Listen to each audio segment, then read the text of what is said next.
I try to imagine what these things look like, you know, like these guys get around in a sewing circle and draw symbols and like chant to Satan or something. Like I wonder how they do this exactly. Somebody should get a video of it.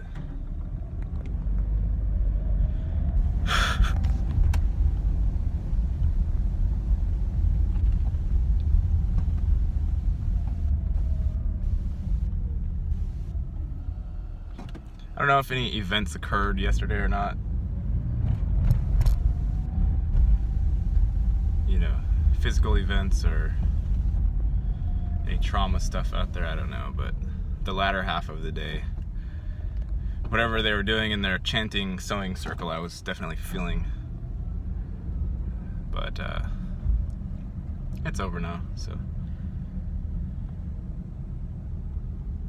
I think you have to imagine if, say you had become one of these creatures, you know, like Matt likes to call them, these George Bush creatures, or Hillary Rodham sort of creature things. Like if you have gone down a path that involves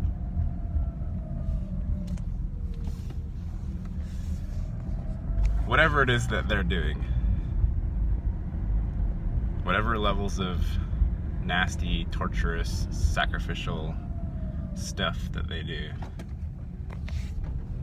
I mean, if you consider yourself to be a decent person, like, you know, you say something mean to somebody, then you feel bad for it. You know, you yell at your brother, and then you're feeling pain from that for a couple days until you work it out with him, right?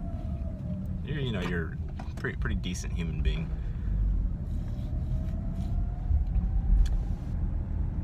So if you imagine a person, an entity, a creature that has most of their existence has been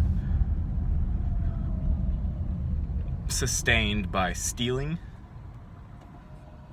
whether it be energetic or ritualistic energy harvesting, or drinking adrenochrome, whatever it is that they do, I don't know. I know it's all kinds of nasty shit going on in the dark, but if you just imagine for a second, if somebody has been pushing this thing, kicking this can down the road, like even if they had some semblance of morality left inside of them, it's like a junkie, you know. Junkies will steal from their own family to service that need. People have killed their family while needing drugs or being affected by these things. So it's always some sort of power trip or a void that needs to be filled because they're filling themselves with ill-gotten gains. So if you just imagine a creature that has sustained itself only through these means, only through stealing, pilfering, raping, looting, pillaging, all that stuff.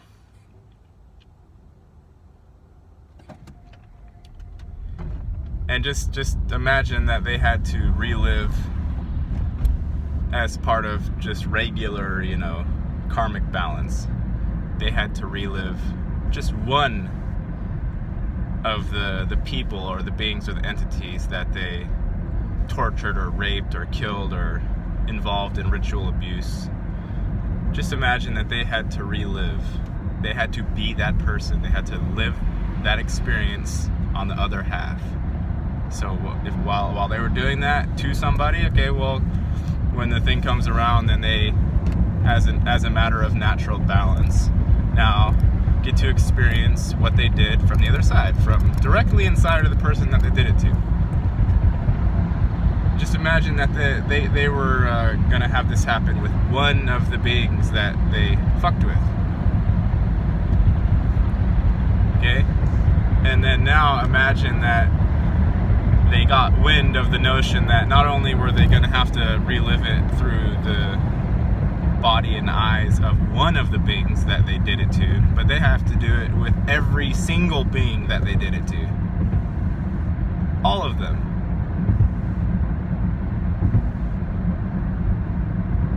So just think about that, ponder on that for a moment. And then imagine these creatures catching that notion that might be coming for them, and then they try to run away from it. They're like, no, I can't do that. That's too much.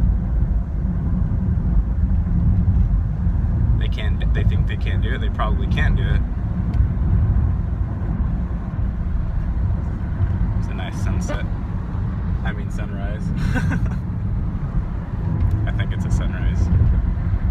So just imagine that these beings they can't face that. It's too much.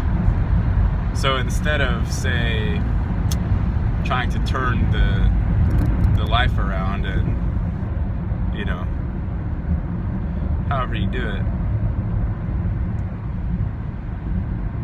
make amends, you know, do something other than simply gobble power and be corrupt.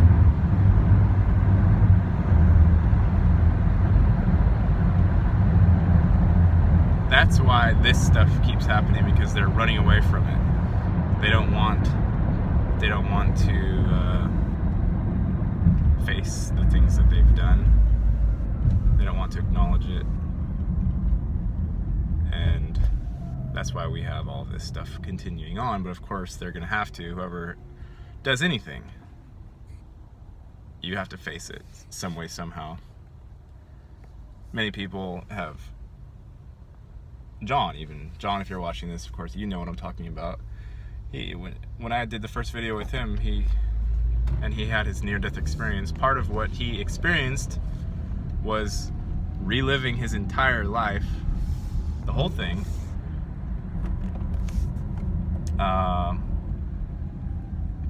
while seeing directly and feeling directly the repercussions that his actions had on other beings and other people. And now he's changed for it, and he's behaving differently, you know, after he came back from that. So if you've been doing this for, you know, a long time, and you haven't done any of you haven't paid any of your dues yet, and they're coming due, then you're gonna start wiggling around and writhing and anticipating and running and being scared and all that stuff. And if you're still trying to kick the can down in the same direction you've been going, then it's going to have negative effects for the people surrounding you, like everything else that you've been doing the entire time, and like 9/11 ritual magic and all of that stuff. And I feel that when this stuff is going on, then, like last night, the last half of last night was like I told a friend, it was like reliving the dark night of the soul, which was my entire 20s, for one evening. But you know, it's over now. I got through it. I'm fine, and hopefully they didn't cause too much damage with their knitting circle, chanting circle thing. Anyway, let me know if you guys had dealt with anything last night, and take care. Bye.